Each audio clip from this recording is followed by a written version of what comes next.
Hi, this conversation is for a group of families, of parents with young adults.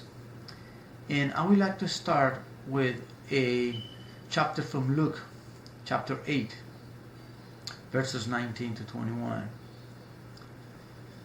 Then his mother and his brother came to him, but were unable to join him because of the crowd. He was told, "Your mother and your brothers are standing outside, and they want to see you." He said to them in reply, "My mother and my brothers are those who hear the word of God and act on it." It is amazing how Jesus is trying to make clear in many parts in the Gospels that his brothers and his family really it's every single one. And especially those who hear the voice of God and act on it. I think it makes a profound message, it's saying a profound message back then. And it should send a profound message to us today. Pope Francis, Benedict, and many other ones have been making an effort to remind us every time that we are all brothers and sisters. And that all the violent situations that we've been seeing lately, it goes against what this principle of all of us being brothers and sisters is. It is important to recognize that Jesus himself, in all his messages in the Gospels, is trying to let us know that we should all love each other, that we are here in one way or another, whether we believe it or not, as brothers and sisters, that our Creator is the only one, and that we all have to respect each other. It doesn't matter what color or skin we have or what belief we profess. The important thing is that we love each other, that we respect each other. Look at just what happens in Orlando a few weeks ago. So much hatred for only one human being. The reason why he did it doesn't matter.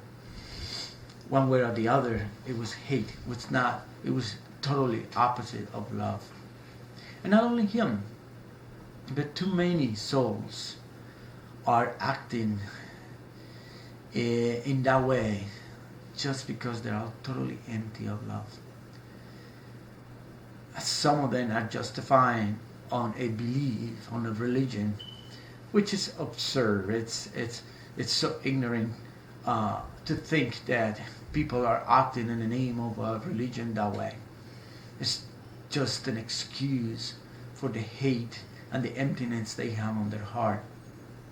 Another important point that I wanted to make in the context of the family is how our society throughout the whole world is making so many attacks on this definition of a family.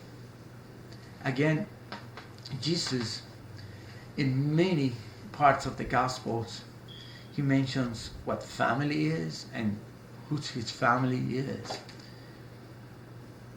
And if we think that we can change the significance of what family is when we start going into a path that is very dangerous.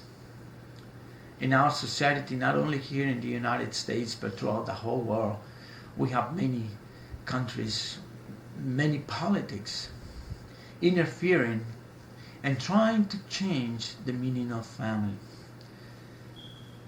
It's clearly not only in the Gospels, especially in Genesis, that God make a clear definition on the components of the family.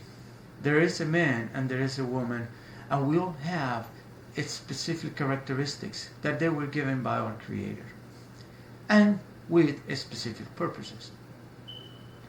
Man and a woman are going to be the center of a family, and the union between them, it's what's going to bring us creation of another souls. And that's a gift from God. If we start acting and thinking that the union between the same sex, it's part, or it should be defined as a family, we're going to have a path that is very dark. It's hard to talk about this publicly because people are thinking that when someone is trying to define a truth that it does not accommodate their beliefs, it's a sentiment of hate. It is important for us to determine what a truth is and act on it. To finish, I think we should take in consideration to so many things that are happening in our world today and how this is affecting the role of the family. It is a reality that the structure of the family is broken. Man, we're not taking responsibility on what we're supposed to be taking as a fathers, as a husbands, as a men in society. Religion, because of our ignorance, is separating us from one to another. So, if I have to look out, what kind of solutions do I see to these huge problems that we are experiencing in our world today? It's first of all, get educated. Get educated in our faith. Get educated in your faith, whichever one it is. Realize that nothing is going to work if we start separating from one another. If we think that we are different from one or the other. If we think that we're best from one or the other.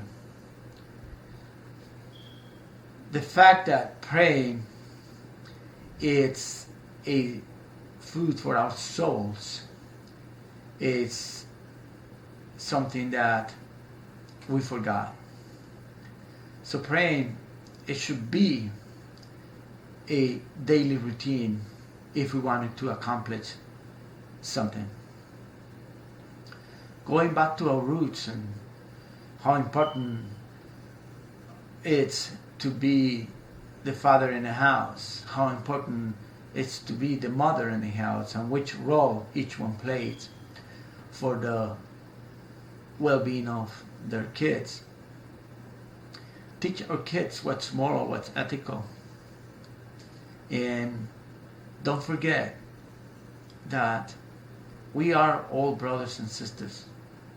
And I know Jesus tells us, for those who hear the voice of God and act on it. He's not talking about only the way we hear it in the Bible, but we hear the voice of God in the people around us. And if we hear that voice and it asks us to do something for the well-being of the other, let's act on it. And for us as Catholics, we better wake up. We better do something about it.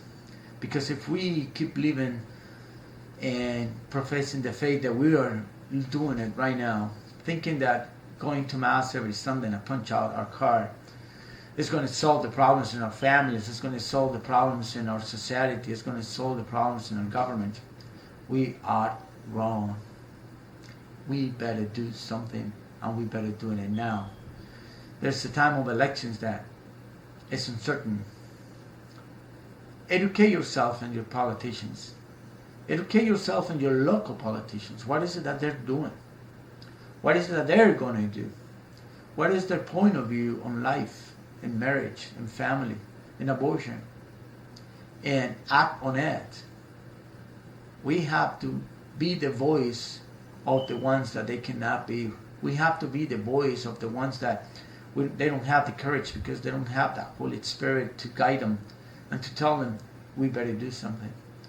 So we need to act on it. Amen.